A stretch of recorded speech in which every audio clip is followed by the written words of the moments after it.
Welcome into the Stink Truth Podcast. Mark Schlereth alongside Mike Evans. Want to emphatically apologize. I forgot about this podcast. So I am at home or in my apartment in New York that has zero furniture, standing in my kitchen, knocking this out because I love you guys so much. Thank you. Wherever you guys get us, wherever you consume us. And thank you for subscribing and doing all that stuff. Mike, how are you, buddy? I'm doing great. Happy New Year to all of our great viewers and subscribers out there. We couldn't do this without you, so thank you so much. Looking forward to a great 2025. But we still got some really good storylines coming out of this last weekend in the NFL. Let's start with the top teams in both conferences. The Chiefs take care of business, and now they're going to go with the decision, Stink, to basically rest their starters for what, the next 3 weeks? Yeah. Is this a smart move, or are they taking a real big gamble by having that much time off? Yeah, well, I will tell you, Mike, time off, especially as an offense, can hurt you. Now, they've got Patrick Mahomes and they've got Andy Reid, and Andy Reid's record off the bye is always like it's the most impressive record off the bye. Like I get all the things that Kansas City Chiefs fans will throw at me. I understand that. But, what you don't have as fans that I do have is firsthand knowledge of what it's like to sit for a while and how that can throw a monkey wrench into the timing of your offense. And that's always a concern for me. Now, it'll be interesting to see exactly what they do with the left tackle position because Joe Thuney's come in there and played exceptional at the left tackle position. And the one thing about the Chiefs, they do better than anybody else. They always have this kind of understanding of what they are, where they want to go, and an ability to get themselves there. Ever since Hollywood Brown came back, this offense looks different.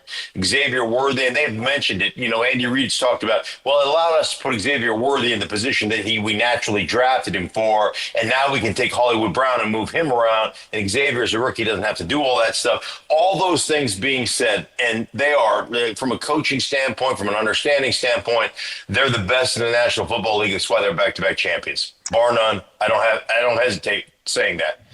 It's hard to sit that long, though, Mike. It's hard to sit that long and to not have meaningful contact, meaningful games. It's just hard for a player, especially on the offensive side of the ball, to feel like you're in a rhythm. And how often you can put on pads? Right. Like how you going to do it? How are you going to simulate games? You can't. So it does. This is a risky gamble, if you ask me. In the NFC, we still don't know for sure yet. We've got San Francisco and Detroit, but assuming Detroit takes care of business, even if they don't take care of business, right? It still comes down to next week to decide the top spot in the NFC between Detroit and Minnesota. Minnesota planted their flag. They made their case yesterday. I guess at some point, don't we just have to stop dismissing the Vikings and start to acknowledge this team is legit?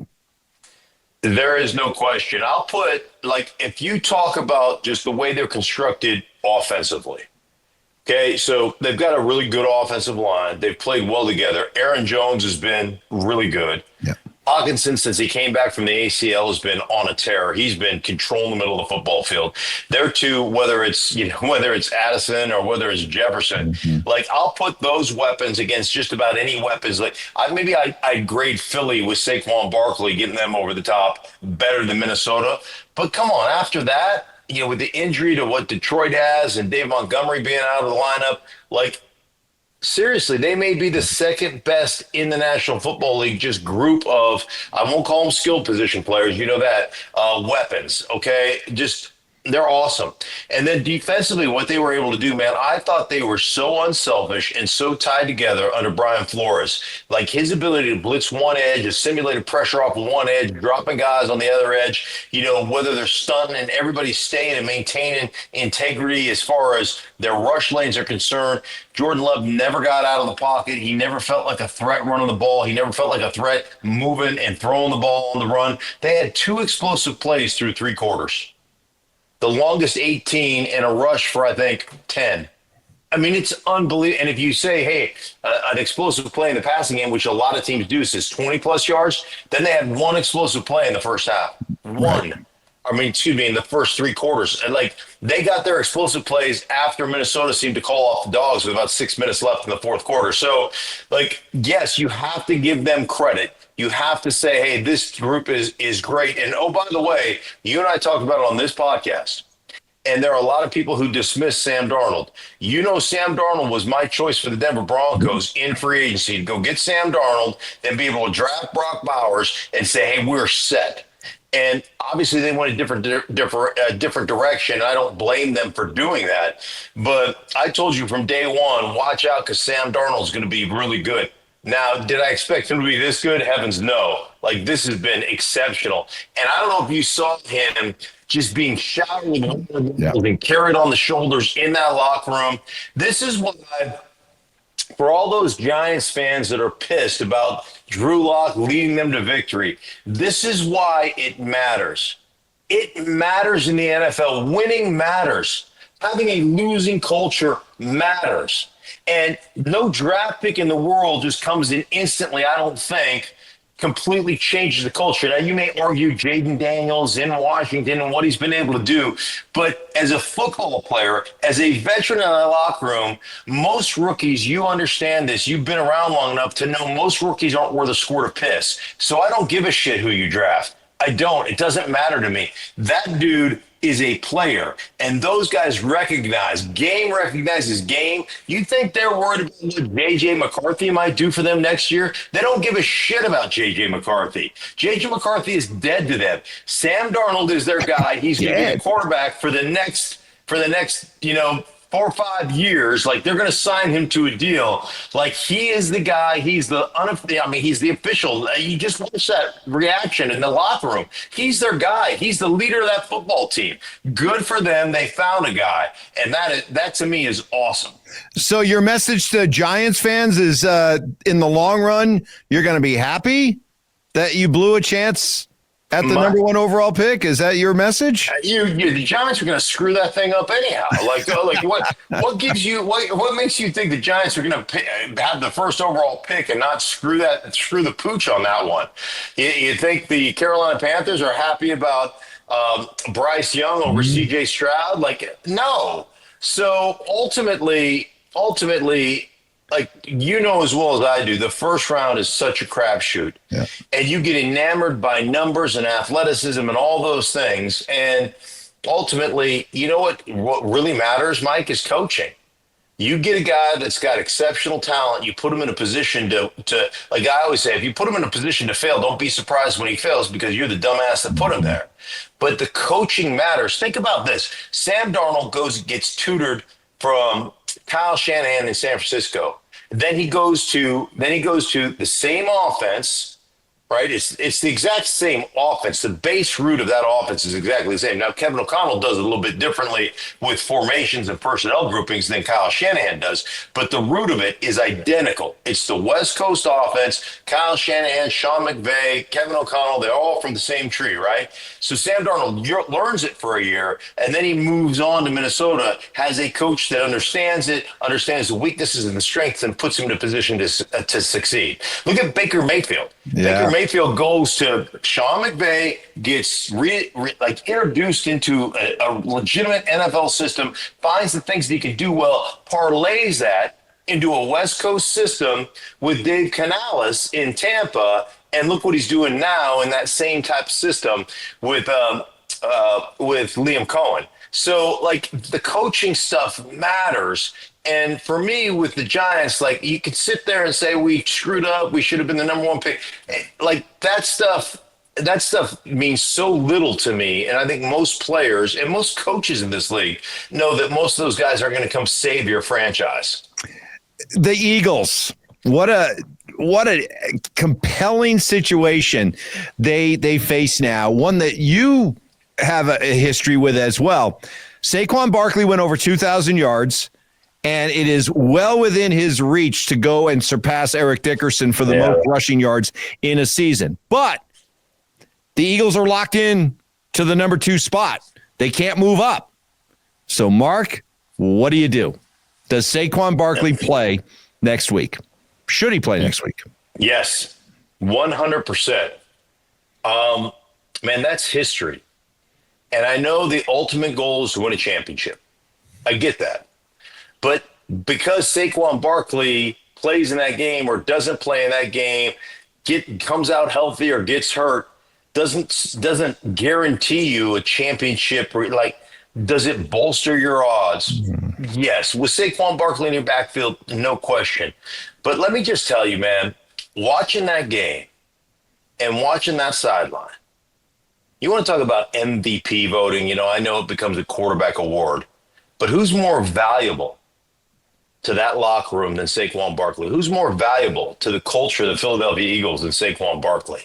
When I watched him break over 2,000 yards, man, Jeff Stoutland, who's very much considered the best offensive line coach in football, they panned to him on the sideline, man. He's just like, yes.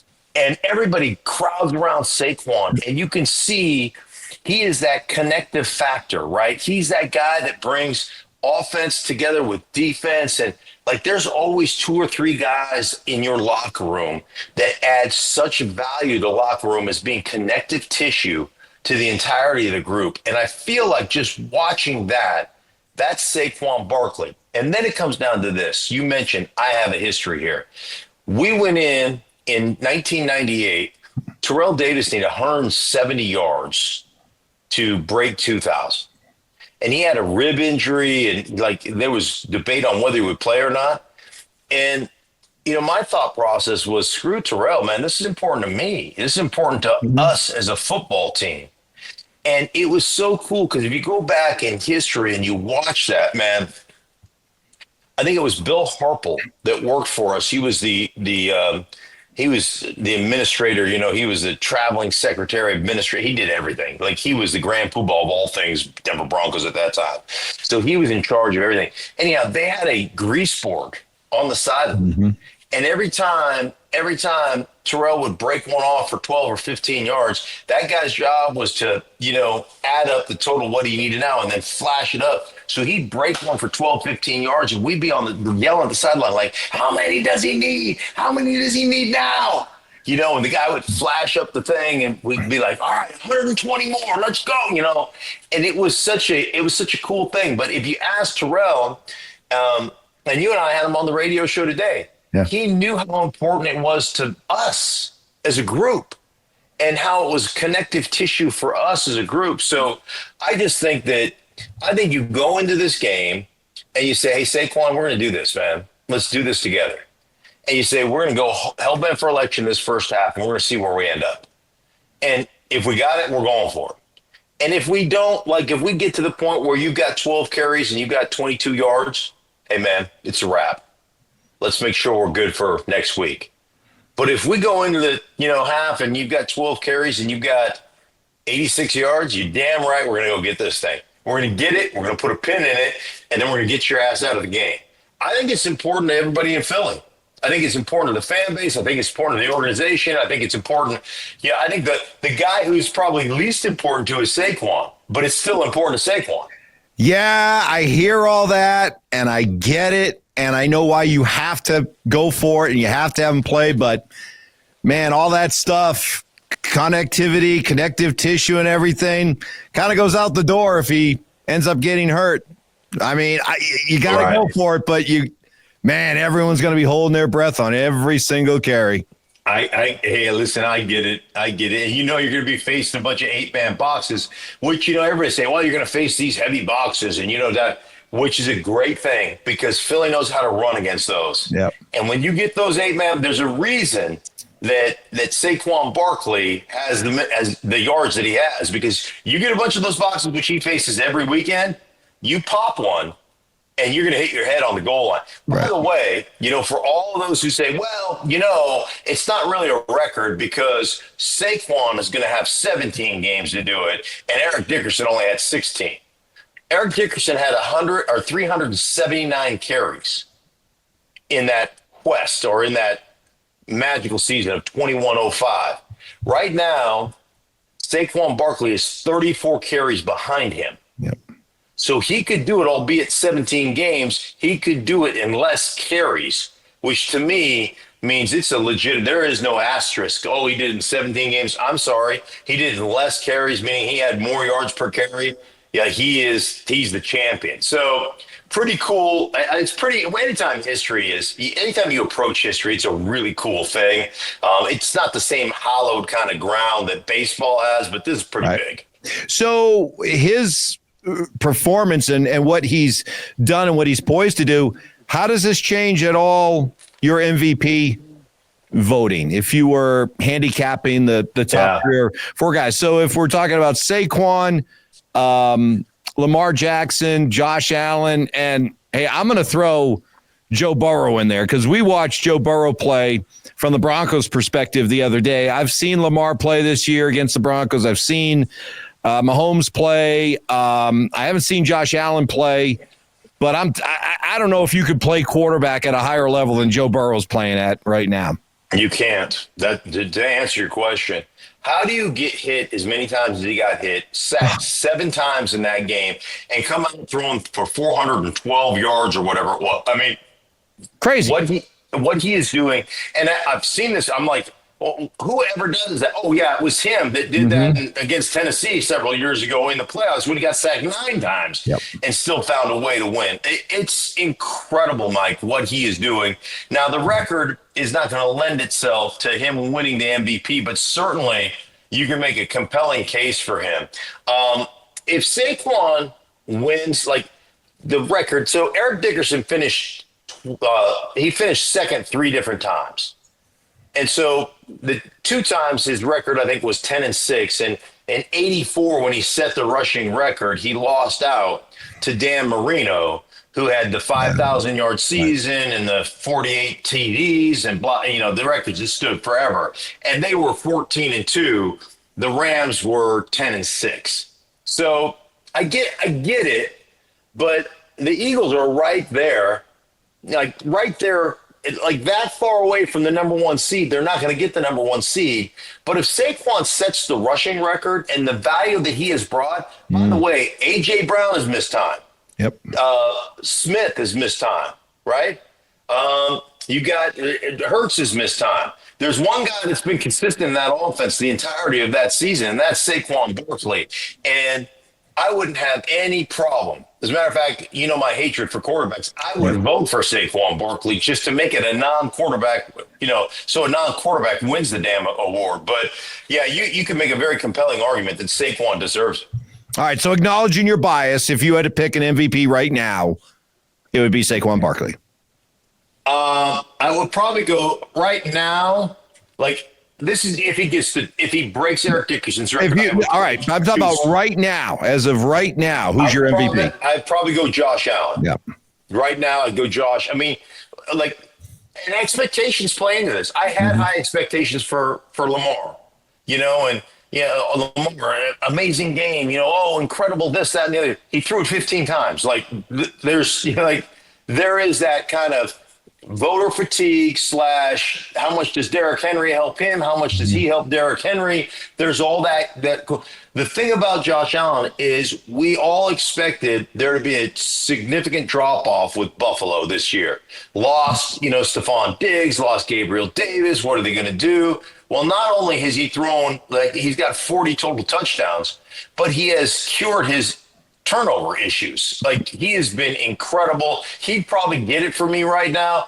But listen, man, if Saquon breaks the all-time record, I just can't not vote for Saquon. I don't have a vote though, so it doesn't really matter. No, it doesn't matter. Hey, you're an influential voice. Okay, you never know. You never know who's watching this, listening to this right now. So, okay, well, we're down to 1 week. Boy, feels like it's gone fast, hasn't it? We're already getting ready for week 18. Amazing. It is absolutely amazing. It's been a ton of fun, Mike. And we continue to grow, so we appreciate all you guys for sharing and watching and doing all those things. And it's really been a blast. And by the way, you're right. You're going to have to wait till the playoffs because I am again kicking your ass. I'm 2-1 this week. You're 1-1 with a chance to go 2-1 with Detroit tonight, Monday night. But you have no chance to catch him in the regular season. We're going to have to go double or nothing in the offseason. That's okay. I'm saving my best for the playoffs. I know when it's winning time. Don't worry. Okay. Winning time. Winner's wash. I'm going to take a Winner's shower. wash. Hey, for everybody involved in the Stinkin podcast, I am Mark. He's Mike. Thank you so much for making us a part of your day. We'll be back with you guys later on this week, Thursday. Count